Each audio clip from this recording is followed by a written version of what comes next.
Thanks in part to strict harvest limits, redfish populations are booming from Virginia to Texas. Despite improved fishing in other parts of the country, though, Florida remains the premier redfish destination throughout most of the year. The diverse habitat means that redfish can be caught with a variety of presentations. No matter how bad the water or weather conditions, it's almost always possible to catch some redfish in Florida. The key is understanding how the fish respond to changing conditions. There's one. There's fish. He picked that jig right off the bottom there, didn't he, Steve? Early in the morning. Boy, they feel so good, too. That is fun. Redfish has got a hallmark run. They don't jump, but they'll come up and they'll thrash the water now and then, and they'll make those quick turns and lunge away from you. Redfish has got that straight ahead, strong, determined run. That's a decent fish. That is nice a fish. good pull. Ooh. That's a solid fish. Uh-huh. Oh, yeah. Good fish, man. Multiple spots, too. Absolutely. Come on, baby. Nice fish, Steve. Ah. Beautiful fish. Look at that. What a great way to start the morning. There we go. Boy, what a gorgeous fish. Love redfish, love Florida. Oh, there you go, baby. Ah, Florida redfish, I love it. Jeff, let's get another one. All right. Got some more bait working off the point over here. During high tide, redfish and other inshore game fish move to the base of mangrove trees to feed on shrimp and bait fish. Live baits fished under slip floats is the most popular presentation, but casting weedless spoons and Texas rigged soft plastic minnow imitations is just as effective and will allow you to cover more water and put your bait in front of more fish. The fish begin to move toward deeper water when the tide begins to fall, and you should follow to avoid being beached on a shallow bar.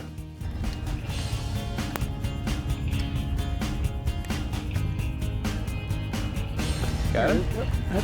That's actually a red. It is a red. All right. Size? Oh yeah, it's a big one. Good fish. They can pull some drag. Yeah. They can definitely pull some drag. This is a good fish. Just pointing into the current lane right along that deep mangrove edge. Sometimes that's what these fish do. You know, reds will roam around on the flat foraging, but sometimes they'll just sort of stay put on a nice little holding spot. He's got a wide tail. Look at all the water he threw.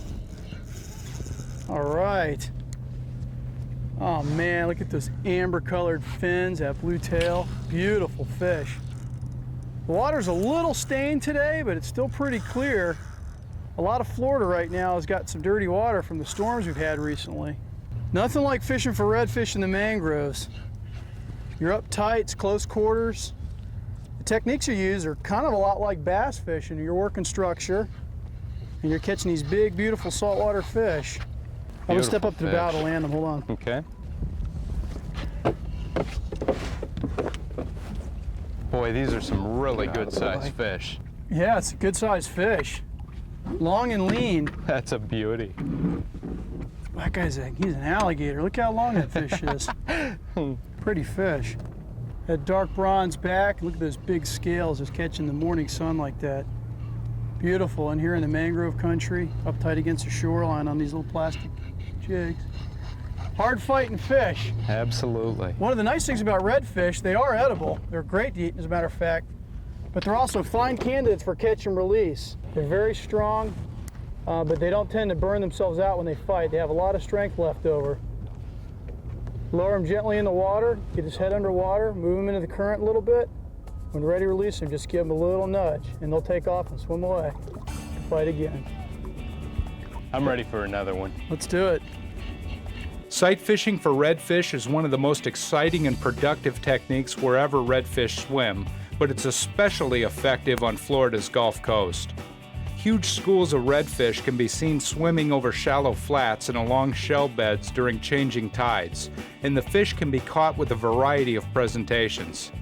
Live bait is obviously effective, but so are topwater baits, jig and plastic combos, and unweighted soft plastic baits. Cast in front of the closest fish first to avoid spooking the whole school. Good ripple comb tortoise. Is that just mud? Yeah, it's just mud. Wait, that's fish, man. That's a big school of reds. Check it out. Holy They're coming quick. smokes. There's one.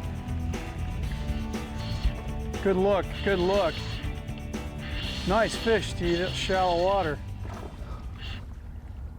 Boy, that was a big school of Wow, them, there too, were out on 50 that of them in flat. that school. That was killer.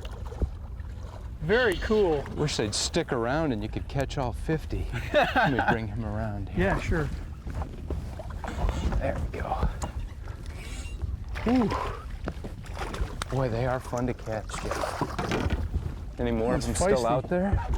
I don't see them just yet, but I imagine they seem to be wanting to come this way, so maybe they'll cruise Yeah. back. They're probably coming into this creek on this dropping tide. And that's pretty common on these shallow flats. You just see schools of them swimming across like that. Now and then, you bet. Something you got to be ready for at all times. Absolutely. One of the neat things about the schools is they get real aggressive. They get competitive with the other ones in the school. So they will race and track to your bait. That's a good attitude. I get that way sometimes too. I noticed that running to the cooler. As the tide falls, redfish on shallow flats begin to move toward deeper water. But the fish don't necessarily move far. Many reds concentrate in sand holes.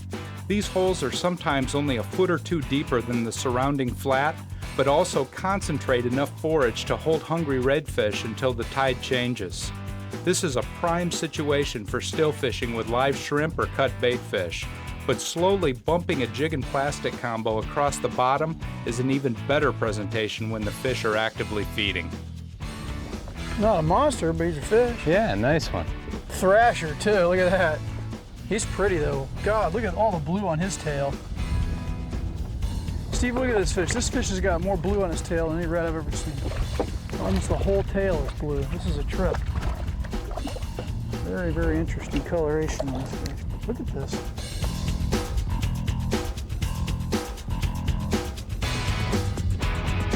Oops.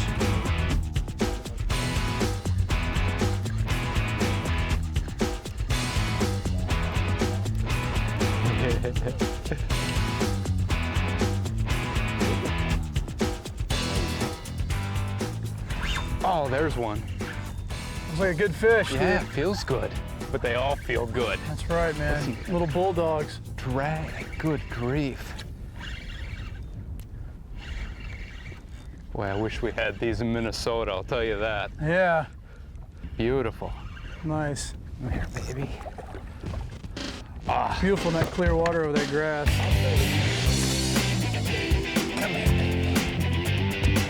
There we go. I'll tell you, one of the things that makes these fish so compelling to me, Jeff, is the fact that guys can come down to inshore waters like this, all of Florida virtually, with freshwater tackle, freshwater baits and lures, the stuff that they already know how to catch a lot of different freshwater species, and they can catch redfish, snook, speckled trout, a lot of these inshore species doing the same things they already know how to do.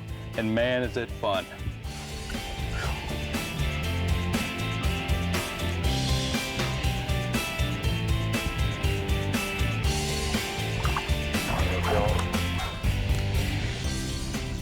There's a thump. Ooh, Another good fish. that looks like a good fish. Yeah. It's a redfish. Pretty solid red. Snook will usually come up and jump on you. And the jack will run and just beat his head, beat his tail against the line. But that red just makes a real strong surging runs. Uh-huh. Pretty fish. That is a beauty.